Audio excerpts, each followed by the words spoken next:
با درود خدمت شما دوستان محترم، همکاران شیلاتی، پرورش‌دهندگان عزیز، اساتید دانشگاه‌ها و همکارانمون در مراکز تحقیقاتی.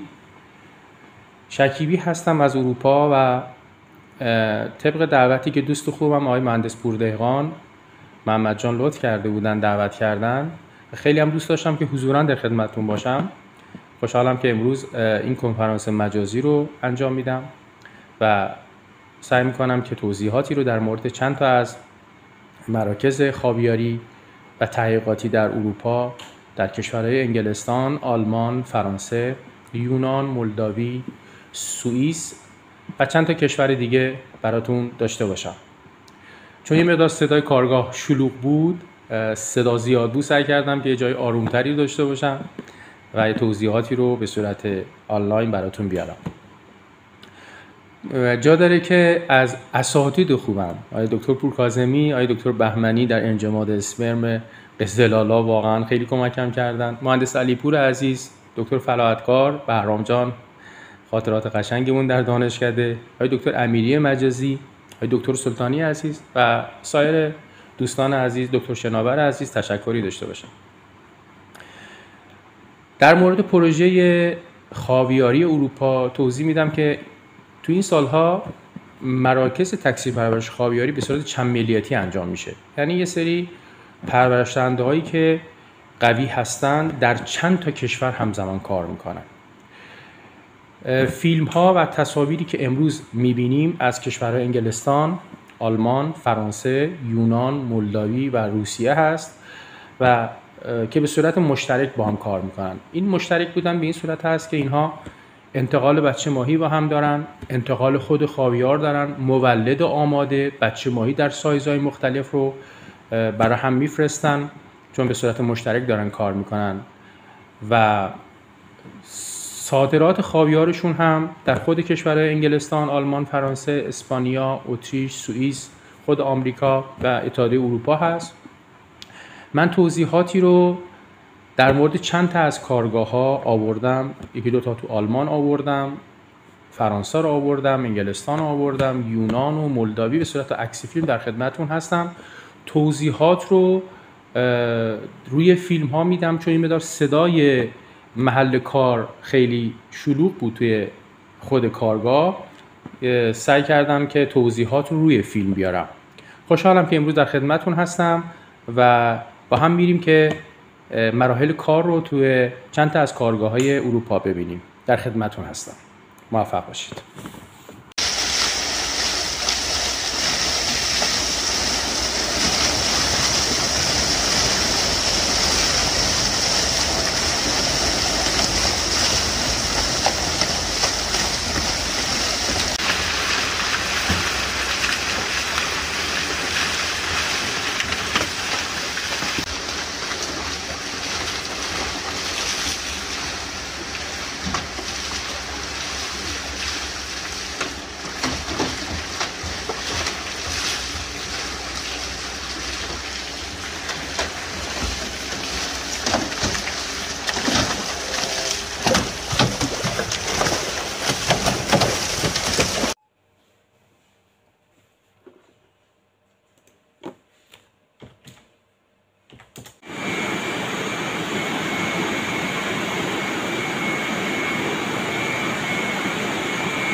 یکی از بخش‌هایی که باید توضیح بدم مربوط به تمیز کردن این بخش نوتیفیکاسیون هست، یعنی ستون مشکی رنگ که شما اینجا میتونید ستون‌های مختلف برای هر استخر ببینید با این پمپ هوا و این بخشی که به صورت خروجی هست، یعنی میاد خروجی این غذای مانده به ته یا فضولات ماهی رو جمع میکنیم و این بخشی که الان شما میبینید اینجا بخش استون هست، استول ازش استفاده میشه و یه بخش دیگه که وجود داره این بخش مربوط به که الان پشت من میبینید مربوط به آهک‌زنی هست، یعنی با په‌هاشی که تنظیم میکنم خیلی مهمه تو این بخش pH 7 تا 7.5 تا 7.4 من سعی میکنم همش pH تا 7.10 نگه دارم و بیوفیلترها که هر کدوم از این سیستم ها برای خودشون بر هر کدوم از این دو تا استخرها یه دونه سیستم مداربسته داره، یعنی هر کدوم از این استخرهایی که شما الان میبینید.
Machen wir uns das dann mal auf die Hand?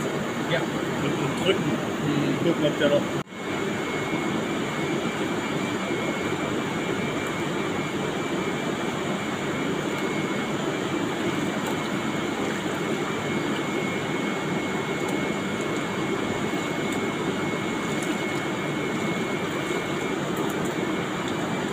Wo ist Kilo? Ja, die jetzt 5 Kilo haben, ne, also 60 Euro.